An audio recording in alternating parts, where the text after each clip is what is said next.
Tendeeza Kristo, neebaza Katonda olw'ekirabo eky'obulamu oyo atusobozesezza okuba nga tukyasobola okwatula Mukama waffe Yesu Kristo ye Mukama. Njagala okumusiima olwa buli muntu ssekinnoomu mmwe mwenna abatwala eddaala ogoberera obubaka buno bwe tugenda amaaso n'okuba nga tukola. Njagala okuba nga musiima nnyo olw'obulamu bwammwe, olw'emirimu egy'emikono gyammwe, wamu ate era ne famire zammwe mwenna.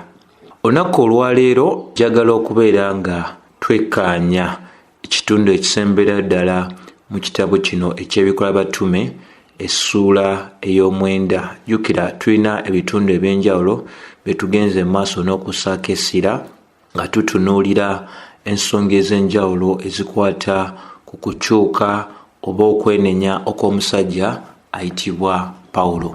Nga bulijjo amaanyi amazima Kenneth, ng'era olunaku olwaleero njagala tutunuulire ku mutwe oguyitibwa nti entandikwa ey'obuweereza obwa Paulo wamu n'okuzuukizibwa okwa Dokasi. Entandikwa ey'obuweereza obwa Paulo wamu n'okuzuukizibwa okwa Dokasi oba okuzuukira okwasookera ddala mu Bayibuli. So bw'otunuulira ebikola batume essuula ey'omwenda olunyiriri lw'e18 lutulaga nti ku mulundi guli lwemu ku lunyiriri lwe twasembayo nalwo lulaga nti Paulo ng'amaze okuba nga abatizibwa ate n'ajjuzibwa Omwoyo Omutukuvu, Bayibuli etulaga nti mbagirawo awo wennyini amaaso ge ebyo byali bigakute nga tasobola kulaba bulungi newankubadde gaali maggule, babegamba nti ne bigwa ne biva ku maaso ge era n'agolokoka era n'agenda maaso n'okubatizibwa. Kati ekyo nakyo kikulu nnyo kyakubeera nga tukifaako, kubanga ne Paulo eyasinsikana Mukama waffe Yesu Kristo n'abeera nga akyuka, eyali Sawulo n'afuulibwa Paulo, okulaba nti naye yali agwanidde okubatizibwa. Kikulu nnyo okutegeera obukulu bw'ensonga eno ey'okubatizibwa, newankubadde tuli mu biro nga bangi bayisa amaaso mu kubatizibwa, naye Bayibuli etulaga nti ne Paulo yalina okubatizibwa. Olw'e19 Bayibuli etulaga nti bwe yali amaze ofuna ekyokulya n'afuna amaanyi mu mubiri, era Sawulo n'amala ennaku nnyingi nnyo wamu n'abayigirizwa abaali mu kitundu ekya Damasiko. Kati kino nakyo kikulu nnyo kyakutegeera. Waliwo enjigiriza ezimu ezivoola omubiri ogw'omuntu nga ziraga nti omubiri si kikulu nnyo wabula omwoyo kye kikulu. Naye ensomesa ya Bayibuli etulagira ddala nti ekitundu ekiyitibwa eky'omubiri nakyo kikulu nnyo nnyini ddala, kubanga gwe nange wamu tetusobola kubanga tuweereza Katonda ng'emibiri gyaffe tegiri mu mbeera nnungi nnyo. Era Paulo newankubadde yali mutume, newankubadde yafuna okwolesebwa okwa Mukama waffe Yesu Kristo, Bayibuli etulaga nti teyavoola obukulu obw'omubiri, era yalabira ddala nti omubiri gwali gwetaaga ofuna ekyokulya gubeere nga gufuna amaanyi, olwo yeyongere okukola ebyo ebyali bimuyitiddwa okukola. N'ekirala ekikulu ky'ekyokutegeera nti omusajja ono yali akyukidde ddala, nti oluvannyuma lw'ofuna ekyokulya n'amala ebiro oba n'amala ennaku nnyingi nnyo n'abayigirizwa abaali mu kitundu ekya Damasiko. Bw'otunuulira olunyiriri olwa20 lugamba nti mbagirawo n'abuulira Kristo mu synagogues ez'Abayudaaya bonna nga bagamba nti Yesu ye mwana wa Katonda. Ako nako kakulu nnyo kakutegeera nti bwe yamala okuba nga amaze ofuna ekyokulya n'afuna amaanyi n'amala ennaku eziwerako n'abayigirizwa abaali mu kitundu kya Damasiko, Bayibuli etulaga nti bwe yavaawo yatandika okubuulira enjiri eya Kristo Yesu mu sinagogo ng'agalaga nti Yesu ye mwana wa Katonda. Ekyo kubanga kyogerwa omutume Paulo kikulagira ddala nti waliwo ensonga ey'amaanyi eyali egenze maaso n'okuba nga etuuka ku bulamu bwe, n'abeera nga asobola okukkiriza ekyo kye yalwanyisa olubereberye. Bassebo ne bannyabo, kikulu nnyo okuba nga tutegeerera ddala nti omusajja ono yali akyukidde ddala, yali amaze okutegeerera ddala obukulu obw'ensonga.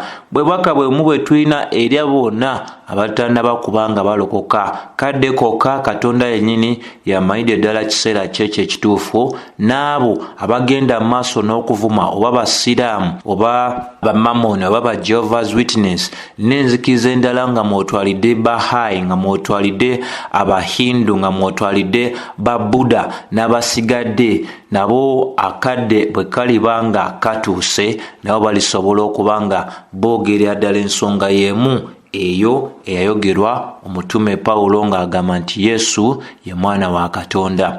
Bayibuli etulaga mu Lwabiri mu olumu nti era awo wennyini abantu bano bwe baawulira ebyo nga byali biva mu kamwa ka Paulo ne beewuunya nnyo. Lwaki beewuunya? Kubanga ebyafaayo eby'obulamu bw'ono omuntu byali tebikkiriziganya na bino byali agenda maaso n'okuba nga kaakano yali ayogera. Bayibuli egamba ne bagamba nti si ono eyagenda maaso n'okubeera nga asaanyaawo abo abakkiriza mu Yerusaalemi, era abadde azze wano olw'ekigendererwa eky'okukwata abantu n'okubasiba batwala ewa kabona.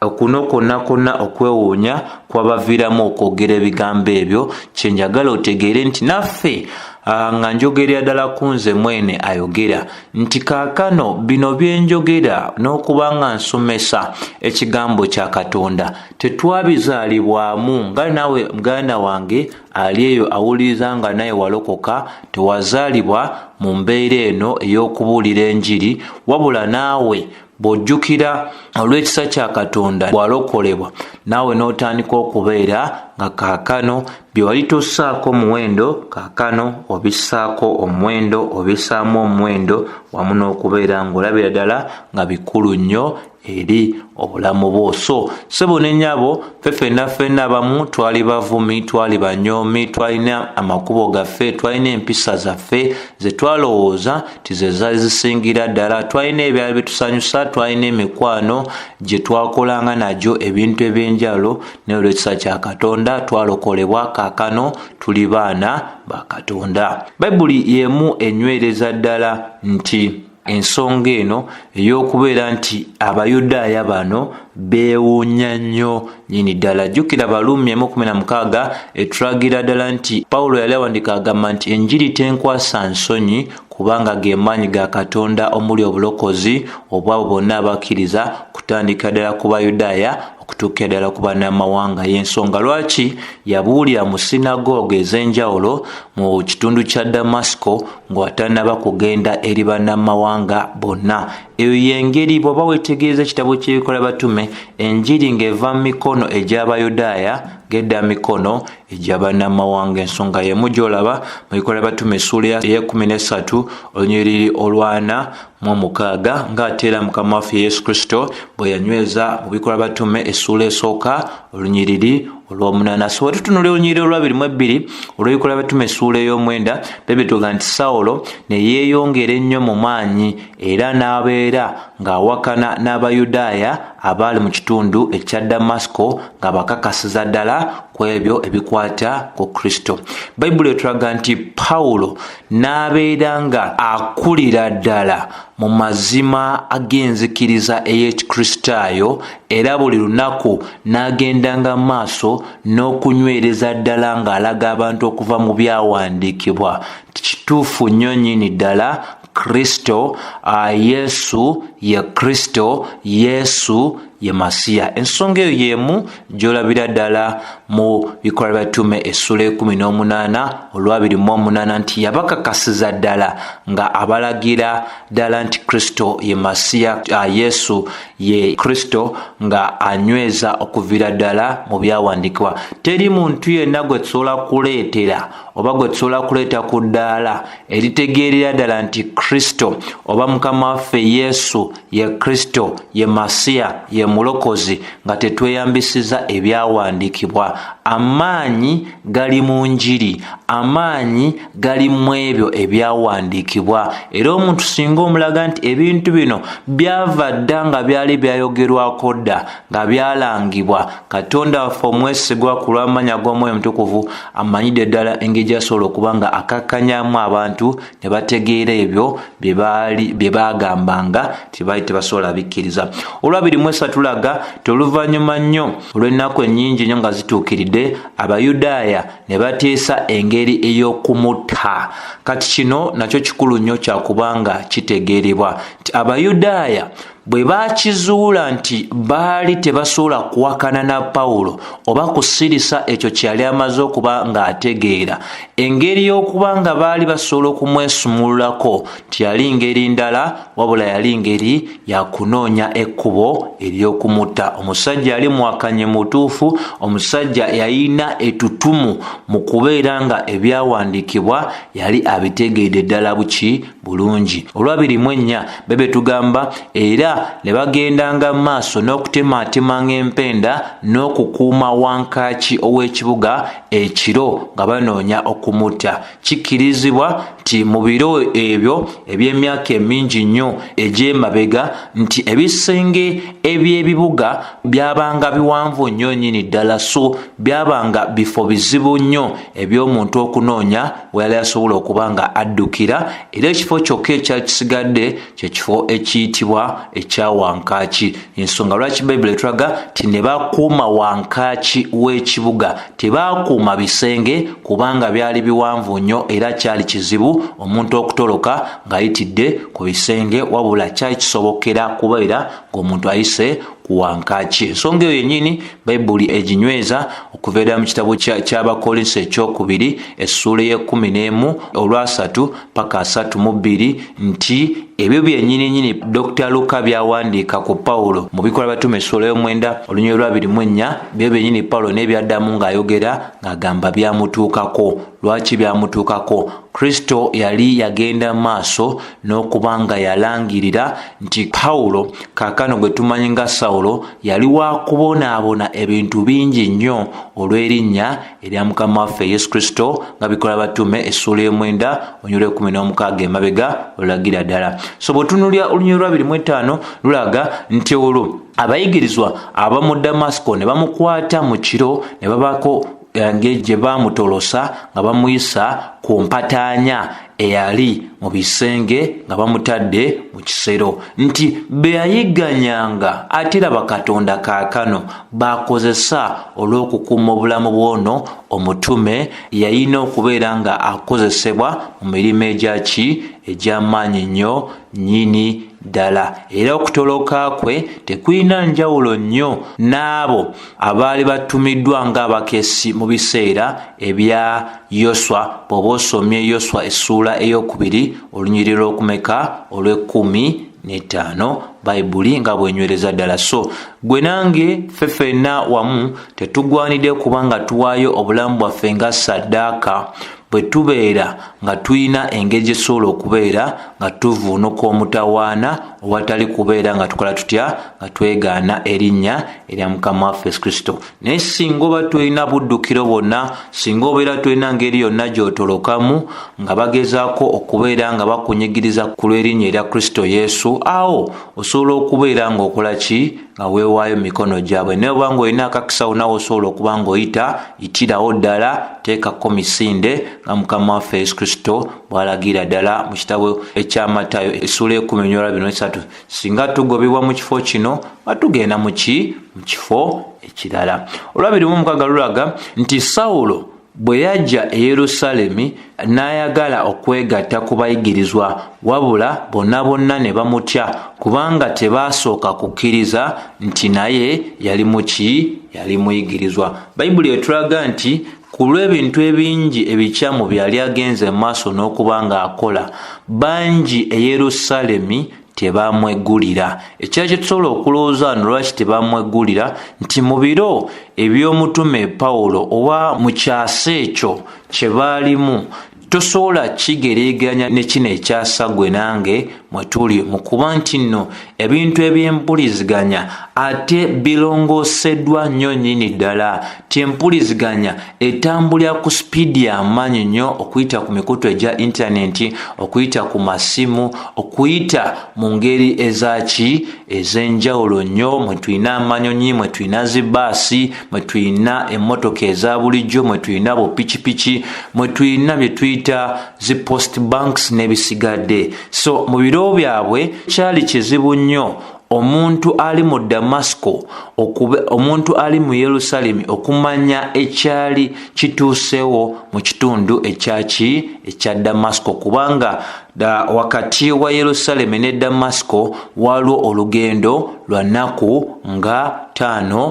ku 6. N'ate n'ekirala ekirowoozebwa bakakensa oba abanoonyereza kwe kugamba nti mu kubeera nti abakristaayo mu Yerusalemu bayinza okuba nga baali bategeera ku kulokoka okw'omutume Paulo, naye bayinza okuba nga baali tebaagala abakulembeze ab'akakiiko akaali kagenda amaaso n'okuyiganya abakristaayo okumanya ku kubeerawo kwa Sawulo oba okujja kwe mu Yerusalemu, ne basalawo ne bakisirikira. Bayibuli egenda amaaso n'etulaga mu lunyiriri lwa 27 nti Paulo Balunabba n'agenda amaaso Balunabba n'akwata Paulo n'amutwala eri abatume era n'alangirira engeri nga Paulo bwe yali alabye Mukama waffe Yesu Kristo ku luguudo era nga bwe yali ayogedde naye era nga Balunabba nyini bw'ajulira nti yali alabidde ddala Paulo e Damasco ng'abuulira enjiri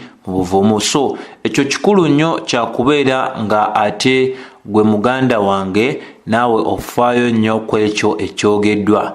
Ekisooka, abantu ffenna mu bulamu obw'ensi twetaaga abantu, tetulina kubeera nga abantu tubayisaamu amaaso nti Balunabba Katonda amukozesa naye mu ngeri ey'enkizo, nti Katonda gwe akozesa okubeera nga ayanjula Paulo eri abatume bano abalala ng'agenda maaso n'okugamba nti omusajja ono nange namwewuliriddeko ddala e Damasco ng'abuulira enjiri eya Kristo mu maanyi. So kano ke kamu ku kabonero akaali kasobola okukakasa abatume nti omuntu ono yali akyukidde ddala. Tinaawe agamba nti walokoka ogwanidde okuba nga ebya Kristo tobyogerako mu kutya, ogwanidde okuba nga obyogerako mu mbeera etali ya kutya, mu buvumu, kubanga nga bwe twayogeranga ku bintu ebitalina makulu eby'abakyala, eby'emipiira, eby'emizannyo, eby'obubbi, eby'obulimba, eby'amatatu n'ebintu birala nga bwe twabyogerangako mu buvumu obw'amaanyi ennyo. Ate kaakano tetulina kukwatibwa kino ekyannamaddala eky'ensonga ey'obulamu bwaffe nga y'ensonga ekwata ku Mukama waffe Yesu Kristo. Bayibuli etulaga mu lunyiriri lw'okumeka olwa 28 era nti n'abeera nabo mu kujja era paka mu kufuluma, nti batuuka ne bakkiriza nti omuntu ono waliwo Katonda byali agenze maaso n'okukola mu bulamu bwe. Nga kiki Katonda yeeyambisizza oba akozesa Katonda ffe n'akozesa Balunabba. Erinnya lya Balunabba litegeeza omwana ow'okuwummula oba omwana omugumya, nti Balunabba yakolanga omutabaganya wakati wa Paulo n'eri abatume okubakakasiza ddala nti omuntu ono yali akyuse era yali akola ki, asobola okuba nga yeesigika. Olunyiriri lwa 29 lutulaga nti era Paulo n'abuulira ddala mu buvumu mu linnya era Kristo Yesu. Kino kyamagero kyennyini nga bwe tulaze mu masomo amalala gonna nti okulokoka kirabo, okulokoka kyamagero nnyo. Katonda yekka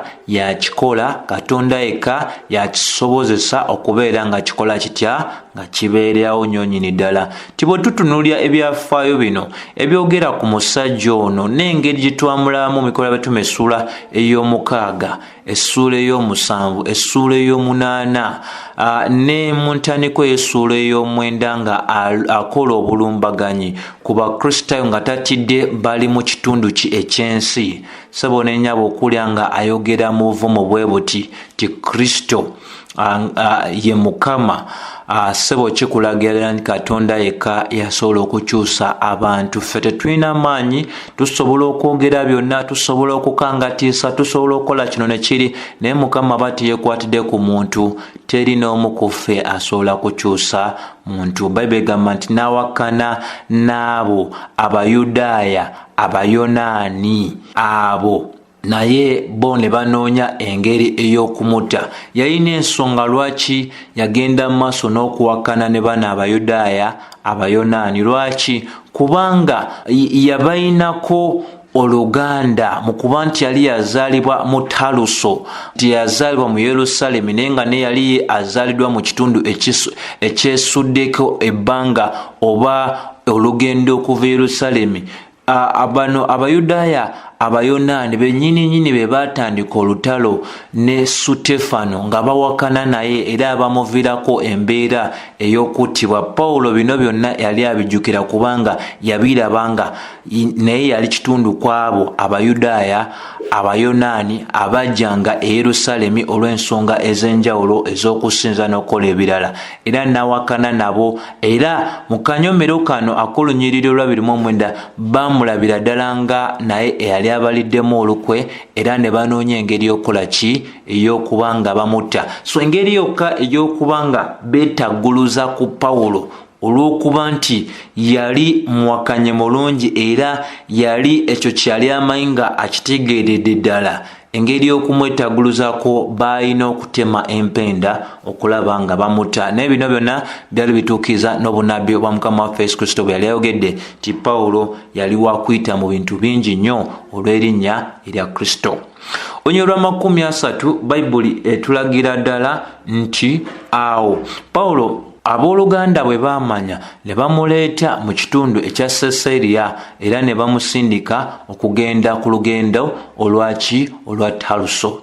Bino byonna mbikaatiriza era nziramu okubeera nga mbyogera nti Paulo yagenda maaso n'okubeera nga agendera ddala n'okuyimirira n'obuvumu ng'anywereza ddala ensomesa eya Kristo nti ye Masiya, n'akakasiza ddala abantu kweyo ensonga. Naye mu kuba nti mu Taluso gye yali yazaalibwa era kyali kigenderere okubeera nga yaddukirayoko nabo ababuulire enjiri eya Kristo nga Bagalatiya 1:21 bwenywereza ddala ku nsonga eyo nti ne gye tuzaalwa akakise kaba katuweereddwa tugwanidde okubuulirayo enjiri watali kwekiriranya, kubanga enjiri ya Kristo Yesu ya buli muntu yenna, okuviira ddala mu famire mwova, okuviira ddala ku kyalo gy'ova, okuviira ddala ku mulimo gy'okolera, okuviira ddala ku mikwano gyennyini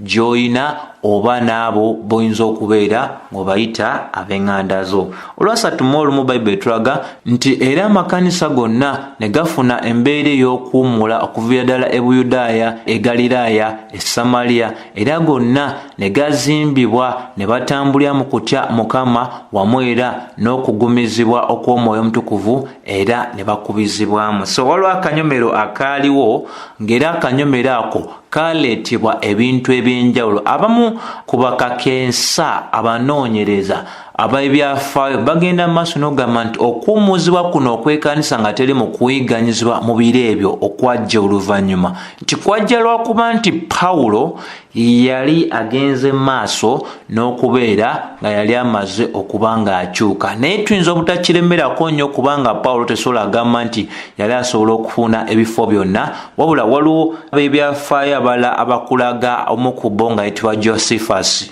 omusajja omukenkufu nnyo mu byafaayo by'Abayudaaya, alagira ddala nti waliwo empula eyali amanyiddwa nga Caligula eyatuuka n'agamba nti mu weema oba kyetuyinza okugamba kyetuyinza okuyita tempo ey'Abayudaaya yatuuka n'asaba okubeera nga ekifaananyi kye kizimbibwa mu tempo eyo, era nga yali ayagala kibeere nga kisinzibwa oba nga kissibwamu ekitiibwa, era n'ateekawo embeera egamba nti singa omuntu yenna yali akwatiddwa nga awakanya embeera ey'okuzimba ekifaananyi kye oba ekijjukizo kye mu weema ey'Abayudaaya, byafa biraga yateekawo embeera egamba nti omuntu oyo yali wakubeera ng'akola ki ngattibwa. So nakyo kye tulowooza ku kino ne bano ab'akakiiko mu Yerusaalemi abaali bakulira okubeera nga bayiganya abo bonna abagobezi ba Kristo, nabo baali mu mbeera ya kutya nnyo. Kati mu kuba nti baali mu mbeera ya kutya nnyo,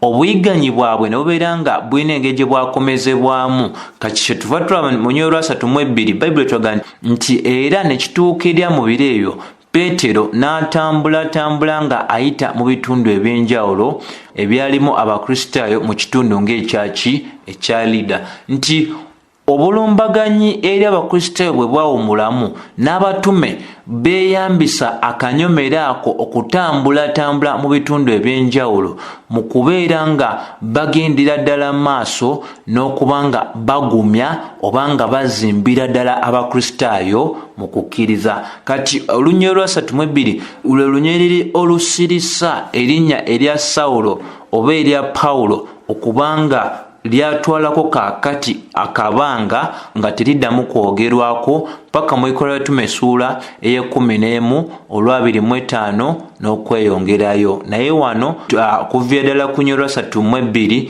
erinnya erisinga okwogerwako oba omuntu asinga okwogerwako wano ye Peetero, ne mu ssuula ey'e10 ne mu ssuula ey'11. So kikulu nnyo okutegeera nti nno ekitabo ky'Ebikola by'Abatume kitambulira nnyo kugana amannya abiri, Peetero ne Paulo, nti balina obutume obwo obw'emirundi ebiri. Peetero yalina obutume eri abakomole, ate Paulo yalina obutume eri abo abataali bakomole. Naye Bayibuli etulaga tinajja mu kitundu ekya Lida kubanga waaliyo Abakristaayo. Ekitundu kino ekya Lida kyali kimanyikiddwa okubeera nga kyali mu kika kye tuyita ekya Efrayimu. Jjukira Yusufu yalina abaana babiri, okwali Manase wamu n'ayitibwa Efrayimu. Naye Yusufu bwe yali asabira abaana omukisa, Bayibuli etulaga nti nno omukisa ogwandibadde ogwa Manase Katonda yakkiriza gubeere nga guteekebwa ku Efrayimu. Bwe bito bwe biri mu Bayibuli, ebintu ebimu tosobola bitegeera, naye Katonda alina ensonga lwaki ebintu ebimu abeera abiganyiza, kubanga mu bukulu bwe amanyidde ddala buli nsonga yonna ekwatagana ku bulamu bwaffe ffenna. Olwasatu Bayibuli etoga nti era awo Peetero n'asisinkana omusajja ayitibwa Aniya, era eyali akuumye ekitanda kye emyaka 8 kubanga yali mulwadde ng'era alina obunafu obw'amagulu. Myaka 8 ng'ali ku kitanda. Bayibuli bw'egamba nti yali akuumye ekitanda kye emyaka 8, tekitegeeza nti ekitanda kye waliwo yali agala okibba, naye kitegeeza nti obunafu bwe yali alina bwe tebumukkiriza kuva ku kitanda n'alabika ng'omukuumi ow'ekitanda kye. Wabula n'ekirala ekikulu ekyotegeera ano nti embeera eyo ye kutegeeza nti Abakristaayo baali mu kifo kino ekya Lida, naye tebaayina busobozi bwe bumu, tebalina byamagero bino abatume bye baakola ki, abatume bye baali bayina, oba tebalina birabo ebyamagero nga bwe tulaba eri bano abatume. N'akala akakulu nnyo okutegeera nti Bayibuli egera ku musajja ono Aniya, ate nga ly'erinnya lye ery'Eruyonaani, wabula erinnya lye ery'Ekiyudaaya yali amanyikiddwa nga Hananiya, kubanga mu biro ebyo kikkirizibwa nti abantu baabanga n'amannya ga mirundi ebiri, nga omuntu asooka n'erinnya ery'Ekiyudaaya erinnya ery'Olyonaani wamu n'erinnya eryabanga mu Lu-Aramaic, wabula gasinganga kulabikira mirundi ebiri, erinnya ery'Ekiyudaaya n'erinnya ery'Olyonaani. So ono omusajja ayitibwa Ania nga erinnya ery'Olyonaani wabula ate ery'Ekiyudaaya yali ayitibwa Hananiya, nga bwe tulaba Paulo nti ly'erinnya lye erya Olyonaani wabula ery'Ekiyudaaya ly'erinnya erya Sawulo, nga bwe tulaba Peetero erinnya lye erya Sifasi ly'erinnya ery'Ekyonaani wabula erya Peetero lye erya Kiyudaaya, nga bwe tulaba Thomas nti Thomas ly'erinnya lye ery'Ekiyudaaya wabula Didimas ly'erinnya lye ery'Ekyonaani. So ebyo bikulu nnyo byakuba nga bitegeeribwa nti Abakristaayo tebalina busobozi bwe bumu obwali buweereddwa abatume. Tubiraze mu masomo ag'enjawulo, waliwo ensonga lwaki abatume baali baweereddwa kye tuyita obubonero obw'abatume, nti baali basobola okuwonya endwadde zonna kubanga obuyinza obwa Kristo Yesu bwali bumaze okuba nga bubaweebwa, kuba ku bo yayagala obakozesa okubeera nga azimba omusingi ogw'ekkanisa ye. So ensonga lwaki abatume balina obubonero buno n'ebyamagero, ebirabo eby'okwonya, nti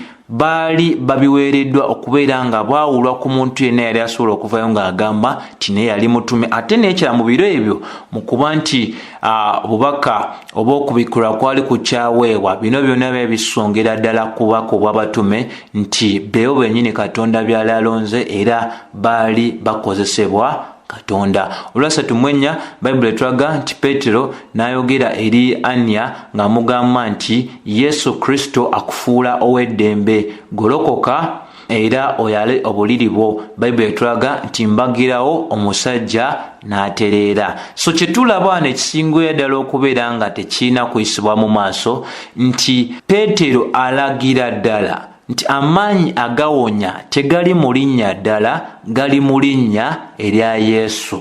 So enjiri yagibuulira awo okuyita mu kuwonyezebwa okw'omusajja ono ayitibwa Ania. Ate ekirala kyezaako amugamba nti golokoka oyale obuliri bwo. Bayibuli etulaga nti ekigambo ekyo kyakozesebwanga nnyo ekya golokoka oyale obuliri bwo nga ke kaali akabonero akakakasiza ddala nti omuntu oyo yali awonyezeddwa nnyo nnyini ddala. Kubanga eyali tawonyezeddwa ddala kyali kizibu nnyo omuntu oyo okugolokoka oluvannyuma lw'emyaka 8 ate n'ayala obuliri bwe nga teri muntu yenna amuyambyeko. Kati ate n'ekirala ekiraga nti kano kaali kabonero ka kitume, Bayibuli etulaga nti omusajja mbagirawo n'agolokoka. Leero okuwonyezebwa okwa bulijjo tekulabikanga kuno okw'abatume. Okw'abatume kwali kwambagirawo, si bino nti ogenda maaso n'okkiriza Mukama waffe ajja kutereereza ddala. Era ekigambo kino mbagirawo kye kimu nekyolaba mu Bikola by'Abatume essuula ey'okusatu, kye kimu nekyolaba mu Bikola by'Abatume mu ssuula ey'okutaano, kye kimu nekyolaba mu kuwonyezebwa okw'enjawulo mu kitabo kino eky'Ebikola eby'Abatume. So ebyo byonna tubeebaliza Katonda nti bimu ku bintu ebyali birina okwawulira ddala ki abatume. Bwe tunulira Bikola by'Abatume essuula ey'omwenda olunyiriri lwa 35 lutulaga nti abo bonna abaali mu kifo kino ekya Lida ne Saloni babegamba nti ne bamulaba era ne bakyuka. Ebyamagero byonna bigulumiza Katonda era okuwonyezebwa kwa Ania kwaviiramu abantu bangi nnyo okukyuka ne badda eri Mukama waffe Yesu Kristo. Ebyo byonna bikulu nnyo byategeerwa. 36 jjukira nga bwe tulaze mu masomo ag'enjawulo, tewaliwo okuwonyezebwa kutalina kigendererwa mu Bayibuli. Buli kuwonyezebwa mu Bayibuli kubaako ekigendererwa. Tewali kyamagero kyalabika ne kigwawo bugwi, walina okubaawo ensonga lwaki kyali kikoze kibaddewo. Bayibuli etulaga nti era awo ne mu Joppa waliwo omukristaayo yali amanyikiddwa nga Tabbisa. Bayibuli etulaga oyo mu kuvunwa erinnya lye nga yaani ye Dokasi. Era ono omukyala yali ajjudde mu mirimu emirungi wamu n'okuwaayo kubanga ekyo kye yakolera ddala. Bino byonna muganda wange gwawuliriza bitulaga ensonga ez'enjawulo nti Yopa yali teri wala nnyo n'ekitundu ekya Lida.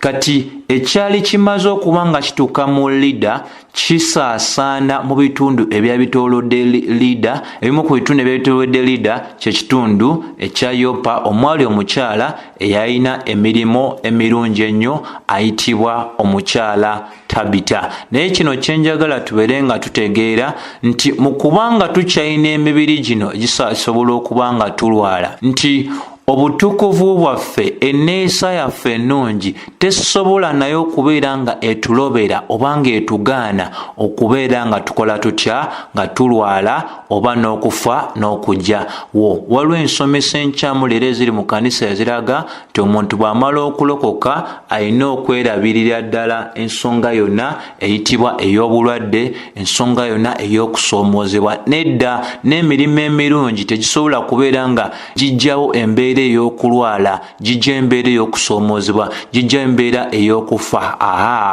Paka omulundi guli Mukama waffe Yesu Kristo ng'azzeemu okulabisibwa omulundi ogwokubiri, naye kaakano bikyasobola okubeerawo. Ne tulina ensomesa enkyamu ezayingira mu kanisa nga zo ziragira ddala nti gwe yatulaba atuzi bulungi tolina mutawana gwonna gujja kuba nga gukutuukako. Ezo zonna nsomesa za kisamize era tezigoberera byawandiikibwa. So kikulu nnyo ffe okubeera nga tutegeera nti mu Lunyiriri lwa 37 Bayibuli etulaga nti oluvannyuma nnyo omukyala ono teyalwala bulwazi wabula ate yamala n'afa n'okufa era n'anaazibwa n'ateekebwa waggulu. Kikkirizibwa nti mu biro ebyo amawanga mangi nnyo tegalina muntu yenna gwe gaagendanga maaso n'okuziika watali kusooka kunaazibwa, era ekyo baakikolanga nga balina essuubi mu mbeera ey'okuzuukira okwoyo omuntu. Wabula ate ekirala ky'olaba no nga kikulu nti mu kitundu kino ekya Yopa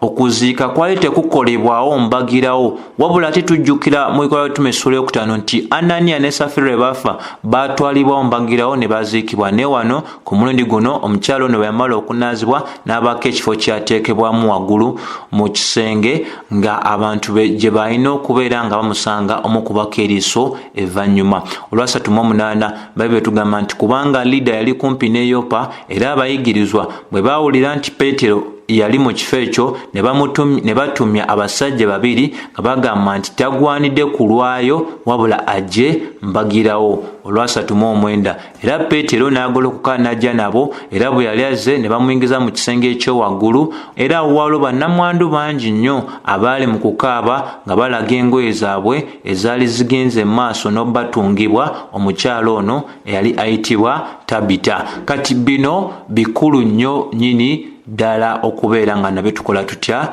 nga tubitegeerera ddala nti kiri kye twalabye ng'okunyezebwa kwa Ananiya kyavairamu embeera ey'okuba nga omulimu Katonda gwe yakola okuyita mu Peetero gusaasaanira ebitundu ebyo byonna ebyali biriraanye Lida. Y'ensonga lwaki ne bano abaali okumpimpi mu kitundu ekya Yopa baasobolera ddala okubeera nga bakola batya nga bategeera. Naye okutumya kwabwe Peetero okubeera nga ava Lida ajje Yopa tekitegeeza nti balina essuubi nti Peetero yali asobola okubeera nga agolokosa Tabbisa. Nedda, kubanga mu byafaayo by'ekitabo kino kye tuli okusomamu tewaliwo kuzuukira kwonna okwali kubaddewo emabegako kwali tekubangawo ng'era teri n'omu yali akoze ki, yali akulabyeko. Naye bamutumya mu ngeri emu oba endala nga banoonya okubeera nga afuna engeri gy'abagumyamu. Ate ne kino kirungi gwe okuba nga okifaako nti kino kinyweza ensonga era yemu gye nayogeddeko ko emabega nti Abakristaayo era abaali mu Yopa baali tebalina ebirabo eby'ebyamagero nga bitulaba ebyali biweereddwa abatume. Ebyo byonna byakulowoozaako. Kati Bayibuli etulaga mu Lunyiriri lwa 40 nti Peetero n'afulumya abo bonna abaali bagenda maaso n'okuba nga bakaaba bannamwandu. Ekyo kyakolebwa kubanga yali yakirabira ddala okubeera ne ku Mukama waffe Yesu Kristo mu Njiri ennya. Ate n'ekirala ekikulu ekiri mu ekyo mu mbeera eyali eriwo kubanga bali beetaaga obuyambi bwe. Peetero afulumya abantu bano mu kuba nti waali tewabeerangawo kuzuukira kwonna, yalina okubeera nga anoonya okwagala kwa Katonda mu nsonga eno okuyita mu ssaala. Mukama ekubanga kwagala kwo, oyagala omukyalo ono akomezebwewo kubanga ye gwe mukulu gw'asalawo embeera yonna. Bayibuli etulaga nti n'asooka afulumyako abantu abo mu mabbali okujja embeera yonna ey'okubuzaabuzibwa. Kati kikulu nnyo gwe okubeera ng'otegeera nti eggulu kifo kirungi nnyo gye bagenda okubeera, naye omuntu afudde okukkirizibwa okudda nga bwe tuba mu bulamu obwa Tabbisa, ekyo kitwala kwagala kwa Katonda. Ate n'oyo omukristaayo oyo aba afudde abeera agondedde kye tuyita okwagala kwa Katonda ne kubeera nga ki kwagala kwe. Kuba teri agenda eyo eyeegomba okubeera ng'akola ki ng'adda olw'obulungi obw'ekifo ekyo. Kyova olaba nti okuzuukiza omuntu okuva mu bafu si kintu kyangu nnyo nnyini ddala. Katonda yennyini yasalawo, naye teriyo ssaala yonna, teriyo kusiba kwonna, teriyo kwegayirira kwonna kusobola kyusa mbeera Katonda aba takiganyiza. Olwanamu olumu Bayibuli egamba nti Peetero n'akola ki? N'agenda mu maaso n'okubanga asaba, era n'akyukira omubiri gw'ono omukyala n'agamba nti Tabbisa golokoka. Era Bayibuli etugamba nti n'abikkula amaaso g'omukyala oyo, era bwe yalaba Peetero n'atuula olwanamu olumu, era n'amuwa emikono gye n'amugolokosa.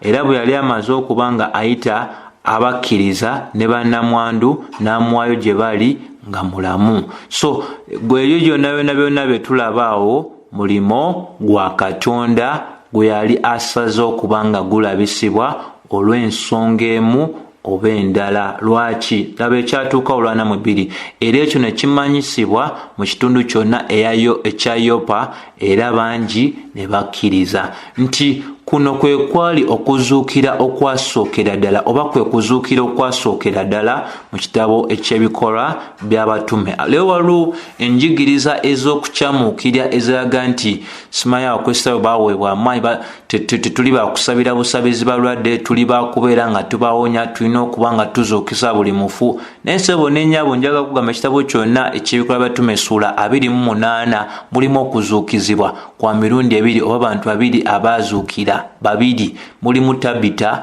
mulimu n'omusajja ayitibwa Yutikasi mu kitabo ky'ebikolwa by'abatume essuula 2. So tekulabika nnyo ate si kwangu nga abo abali mu mbeera ey'okukyamuukirya bwe boogera, kubanga nabo bennyini osobola babuuza bameka be mwakazuukiza nga tebalinayo muntu yenna. Ola bawulira baweereza bamu abali ebumerika eyo ne mu bitundu ebyenjawulo abagenda mu maaso n'okubeera nga bagamba nti bazuukizaako ku bafu, ng'ate abafu abo bamanyikiddwa bo bokka, teriyo musawo kakensa ayina obukugu akiwerako naye alipoota ng'agamba omuntu ono yakebeddwa ddala bulungi, ng'era omuntu ono yali amaze okuba ng'afa, era eno ensonga oba eri yeyamuse.